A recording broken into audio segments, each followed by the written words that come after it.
What event in your life still fucks with you to this day?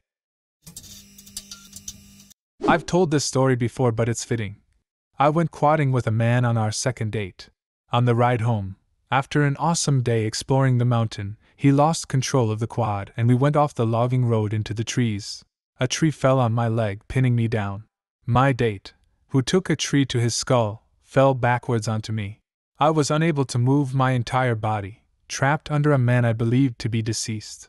We were hidden in the trees off of a low-traffic logging road and my cell phone was far out of reach. I remember watching the clouds pass overhead, thinking I would die out there, a slow, painful death. It was terrifying. I screamed for the guy to wake up. He eventually gained consciousness long enough to pass me his phone. I called 911, attempted to stop his bleeding, used some adrenaline super strength to move the tree off of my leg and crawled out to the road. We both spent weeks in hospital. My leg was severely broken and I was hypothermic. He broke his neck, arm, leg, multiple skull fractures and brain bleeds. Yet survived. This happened 2 years ago. It feels like it was just yesterday. Sounds utterly terrifying. Was there a third date? I stayed with him for over a year as we healed, bonded to him from our shared trauma. As soon as we were mobile, the abuse started. I am safe now, and he has been arrested. That sucks. I wonder how much of that was due to the brain bleeds. It's not an uncommon story. People with serious head trauma concussions sometimes just have major personality changes, often becoming violence-prone. It causes some serious brain chemistry changes that we don't yet fully understand. It doesn't excuse them for being horrible people, and it doesn't mean that other people don't deserve better than they are getting. I am only saying this to point out how shitty the situation is for everybody involved. Also, this is a major point for banning contact sports for young children. Early-age concussions can have drastic effects on developing personalities. When I was a child, I received an invitation to a birthday party. It was handwritten and given to me by the kid whose birthday it was. When I got there, he pretended not to remember inviting me and asked to see the invitation.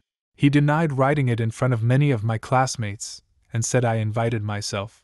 I was so upset that I wanted to leave immediately, but my mom had already left. So I explained what happened to his mom so she could maybe drop me off. Luckily, his mom recognized his handwriting and was clearly angry at her son for being a bully, so she gave some lamingtons and a soda, and told me I could go play video games by myself until my mom picked me up. That was the day I discovered that none of my classmates were my friends. Kids are baseless creatures. For my 16th birthday, I invited my 7 or 8 closest friends from school over and no one came. No one called, just told me they'd be there and never showed up. I'll never forget that sinking feeling.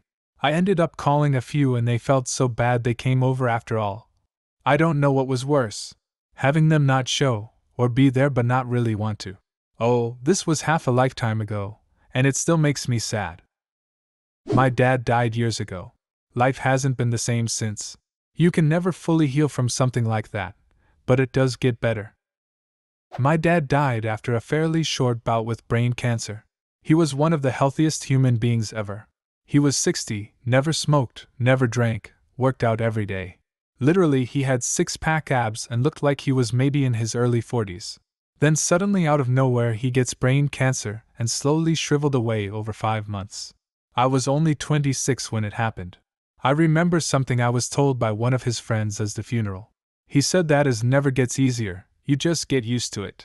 I thought that was a rather callous and inconsiderate thing to say, but now about 8 years later, it remains true. Older brother committing suicide when I was 10, he was 20. I am now 42 and have lived his life twice over. It does fuck you up living past their age. I'm 6 years older than my older brother now, and it's sad to think about. I was fast asleep, and was suddenly woken up by the sound of loud hums broken by giggling.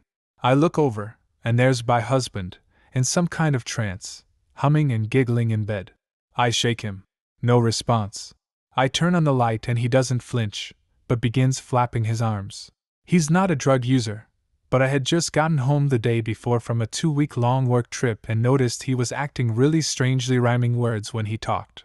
But now it honestly looked like he was high as fuck, and was completely unresponsive. I call 911, and the paramedics come. Over that time he slowly emerges from it, and starts talking. His blood pressure is 180/120 while sitting quietly. He's a healthy guy in his 30s. They insist on taking him to the hospital. We spend several hours there, and over that time he begins freaking out at me for calling 911. We're in Canada, so it's free. He takes off his wedding ring, throws it in the garbage, tells me I'm a horrible person he never wants to see again.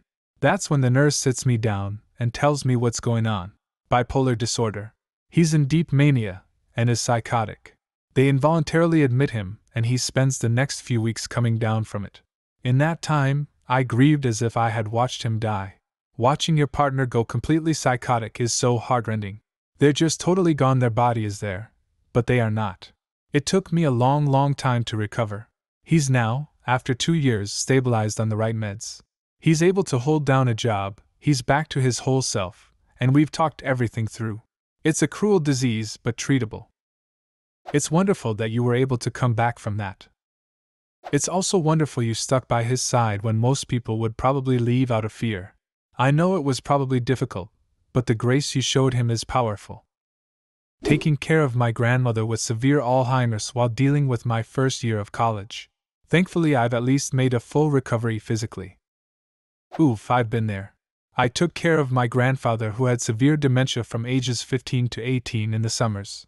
I was lucky enough that my parents dealt with it during the school year. In my culture, there is an expectation that you take care of your elders. I did it because it was my duty, but never have I felt as emotionally dead inside as when I did this. There was nothing left of the grandfather I knew, only a crass and malevolent man.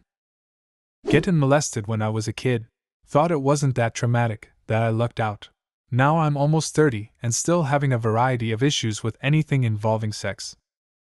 My wife and I both had both parents until her mom passed away. My father died the next day. All in all, it was a pretty crap week. I was a search and rescue canine handler for nearly 20 years.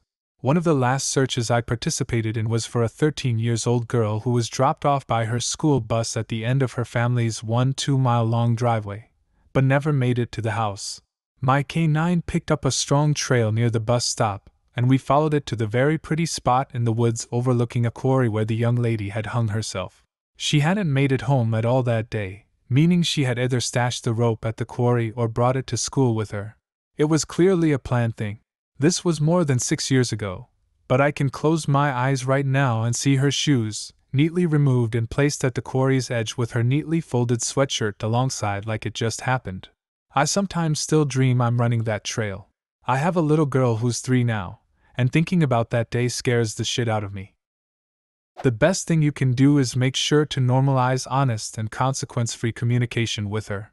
I wish I had ever felt like I could talk to my parents about the worst of my depression or my suicidal ideation and attempt, but we just never had that trust. Luckily for me, I had other things helping me, but my folks were dangerously close to being surprised by my suicide. They never had any idea how bad it got for me. I could have saved my friend from depression, but I decided to ignore it and thought to myself that there is someone there for him. Well, I was clearly wrong. Then the time came where he eventually pulled the trigger and killed himself. The fact that he wrote a letter and told me I was his best mate, and I didn't do jack shit, made me feel shit and empty. My friend blamed me for not being able to help with her anorexia when I was 15, and I remember my heart absolutely broke. I spent years hating myself. Looking back, now in my 30s, I understand that there is no way that I could have helped her, and I think she was just lashing out and trying to make me feel what she felt. You can't save people from things that are that heavy. You're just one person. You couldn't have saved him. Helped him a little maybe, but not save. I struggled with severe depression for 18 years, and your mind will twist anything and everything into a horrible negative. Don't feel bad about yourself for not doing the impossible. At the age of 15, I had 2 metal rods and 14 steel screws surgically attached to my spine. It was a 12-level spinal fusion, which is easily the most painful experience of my life, especially considering one of the 5 IVs I had was folded over, so I didn't get morphine for the first 24 hours.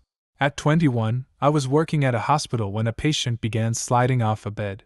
She weighed around 400 pounds and had 1 leg, and was useless to help herself. On instinct, I dove in to catch her upper body. 1 steel rod and 1 screw snapped. along with the fusion, which is now solid bone tissue. The breaks happened on 2 separate levels and left 2 sharp metal ends stabbing the tissues around my spine. The workman's comp doctor never looked at the x-rays, and it was 2 full years before we discovered what happened, after 3 trips to the ER.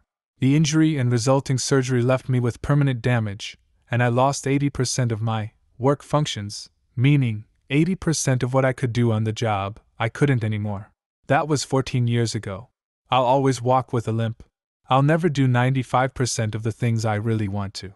Since COVID kicked my ass, it's difficult just to move boxes or mow the lawn at home, let alone find a full-time job. So, that would be my answer. And for those in the medical field, anything over 50 pounds simply isn't worth it. You could spend the next 80 years a crippled, depressed mess with more medical debt than you can keep track of. My ex-wife and I experienced her miscarrying. Shortly afterward, she filed for divorce. For the first 3 years post-marriage, she sent me a text message on the anniversary of her miscarriage date thanking me for the worst experience of her life, and telling me how glad she was that she didn't have a baby with me. I have zero feelings for her today, but that level of cruelty still fucks with me. Sometimes grief and sadness causes people to lash out at others in an effort to inflict pain. Sorry that happened to you. It wasn't fair. Agreed. We both suffered both grief and sadness through it. She chose that outlet to help her cope. I never replied to the messages, and just let her do it without recourse. Knowing my own continuing grief with it, I didn't try to even imagine what she was going through. As a young child, I had a dentist who enjoyed it when children cry. It was normal to not have parents with you in the room with the dentist. My treatment was always under local anesthesia, and I remember that he liked to puncture the needles several times. In the tongue and other places in the oral cavity. If I cried, he even would tell me that Noon would believe me. I never told anyone. He even told my parents once that I was moving too much, and that's why I was bleeding so much on time. My parents didn't complain because he did a good job with teeth. 30 years later, I still have scars in my mouth that I can feel with my tongue. I don't have to explain that I'm still afraid of the dentist today, do I? Broke my spine. Nobody tells you about the social aspects and how lonely you will be for the rest of your life after an injury like this. Noon, and I mean Noon, will message me or call me for months or ask how I am, and when they do, it's only to be followed up by asking for a favor or for money or a place to stay. Pizza Hut messages me 20x more than anyone I'm friends with or related to. I'm only 22 and it doesn't affect my everyday life as much as my disability does, but when my depression hits hardest, I realize that if I offed myself, Noon would notice for months, and if they did, it would only be because my social worker would get worried after a while and check up on me. Do you have a similar story? Leave a comment and subscribe to the channel if you want to see more videos like this one.